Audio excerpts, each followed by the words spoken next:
Next is our public participation, and if you'll allow me. The board welcomes and encourages public participation. We respectfully ask that you adhere to the procedures and the decorum provided in Board Policy BEDH, Public Participation in Meetings. Your comments should be limited to 3 minutes. Questions asked during public participation and placed in writing will receive a written response in a timely manner. And we have our timekeeper over here, Mr. Harris, will hold up 1 minute and 30 seconds remaining. The first person who signed up for public participation is George Camp.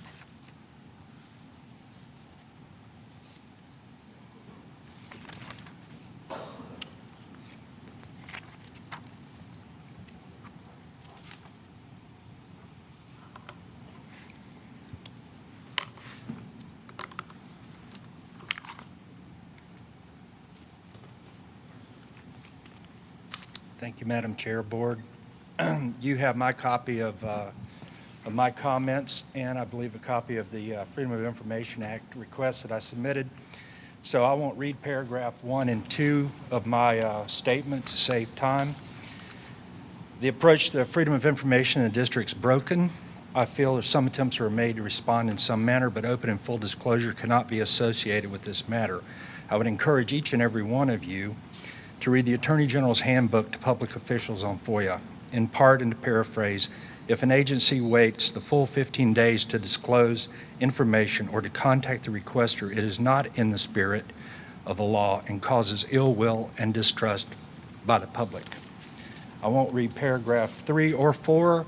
Those are simply the facts of the failure to meet my FOIA request. The next paragraph is what I did receive was also troubling for both what was in the response and what was not. Only a couple of questions were answered. The remainders are to be answered by November the 14th, which is also interesting timing. Much of what I ask has been deemed research, which means it won't be answered. I assure you I'm aware of that part of the law and carefully worded questions to avoid this trap. If in fact the answers to the questions are not currently being tracked, that is even more of an issue. I was told that supplemental salaries have no policy that either governs the appointment to those positions, as well as no policy to determine if the work was accomplished and to what standard. If I read correctly, members of the board, that's 23% of your budget, and I meant by that your employment budget. Further comments on the sliding scale and appointments to duties were equally banal, citing experience or assigning the decisions to a former administration. So in summation, I believe it's a policy of the school board to reply to questions by the next meeting. Since they're about every 2 weeks, perhaps all freedom of information type items should simply be addressed to the board. That would meet the 15-day rule and be a matter of public record. I would also encourage the board to consider appointing an ombudsman or an inspector general type to report directly to the board to answer citizens' questions and to be able to investigate issues without bias or pressure. In closing, and perhaps directly to my quest and questions, please be advised. According to the Attorney General of South Carolina, any FOIA request that passes the 15-day window without written correspondence of either delay or compliance is automatically considered public information. I ask the information I requested be produced to preclude any further action. Thank you. Okay, thank you.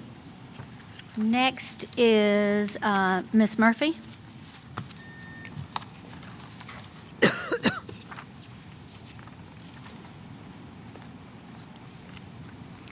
Hello. District 5 does a lot of great things, and especially here at Chapin High School, I know because my 3 girls are graduates. It has been pointed out by our new Chief Financial Officer and board member Jim Turner, who is a retired banker, that District 5 is running a deficit in the millions. The district's expenditures far exceed the revenues, mainly due to additional costs related to opening and operating new schools. There have been continued tax increases, but the revenue generated is not going to be adequate to cover the expenditures, which continue to climb. I have heard on numerous occasions, including by Mr. White tonight, that the blame of our financial condition should be placed on the state for not giving us more money. I contend that the onus is on District 5 to run the district responsibly so that we are not put in a deficit position. It is incumbent of District 5 to produce financial forecasts that show we can operate within our means. Because of this deficit, it is being threatened that class sizes will increase. In other words, fire teachers and/or don't replace teachers who are retiring. But are there other options to consider to avoid directly impacting students in the classroom? How do you reduce expenditures or stop them from increasing? Certainly, raising your own salary was not prudent at this time. I have to say that it was brilliant of the superintendent to make the new high school a magnet school, so parents could choose to send their kids there, instead of being forced with a major student rezoning. But now, because of the volunteer shift of students, Chapin High, which just had a major expansion, now has fewer students than Chapin Middle School. Chapin High has 1152 students, and Chapin Middle has 1158. Chapin High has 6 students less.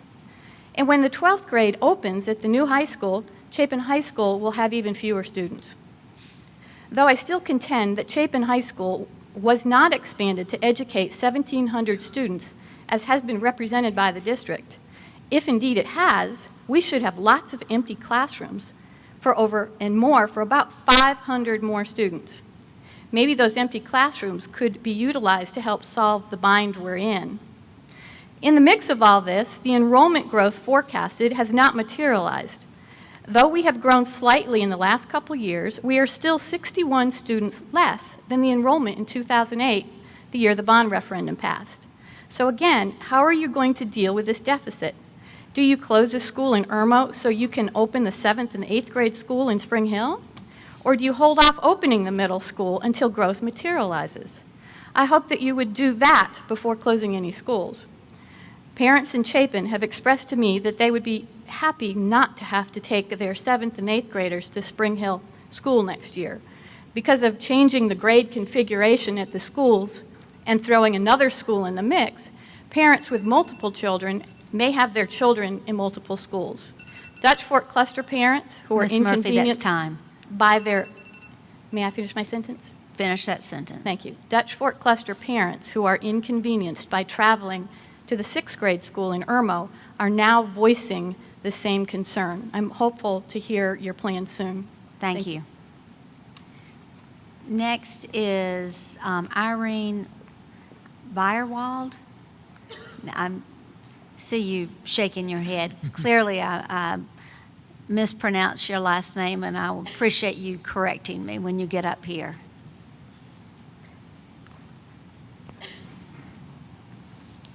But you tried, Okay. so I appreciate it. I'm How- a parent at Nursery Road Elementary. Can you state your name for us? My name is Irene Bearwald, Bearwald. Bearwald. Okay, thank you. and I'd like to thank you for the floors there. They're absolutely beautiful. I was jealous over the summer of Seven Oaks because they had such pretty floors, and now we have pretty floors. So thank you so much, and our kids love them. I had a quick question. I had 2 questions, both technology kind of. I was wondering if there's a plan to get textbooks on the devices that we're handing out to students in order to, for saving money, for saving paper, for saving our kids' backs that don't really need saving, but they want.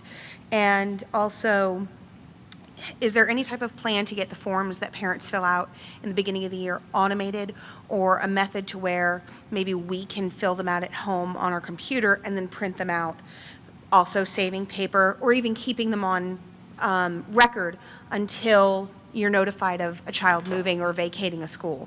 And that way, parents don't have to fill out the same paperwork a ton of times. We've got one parent at our school who's got 4 kids in one school, and she has to fill out every paper for each child. So, just was curious.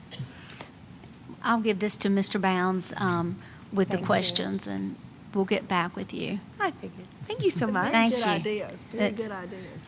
And that reminds me of a comment that I just made at the doctor's office. I said, when do you plan on getting these forms online so I can complete this before I get there? So thank you very much. Appreciate that. And that ends our public participation session. Next, we'll go on to our action agenda. First are the items considered in executive session.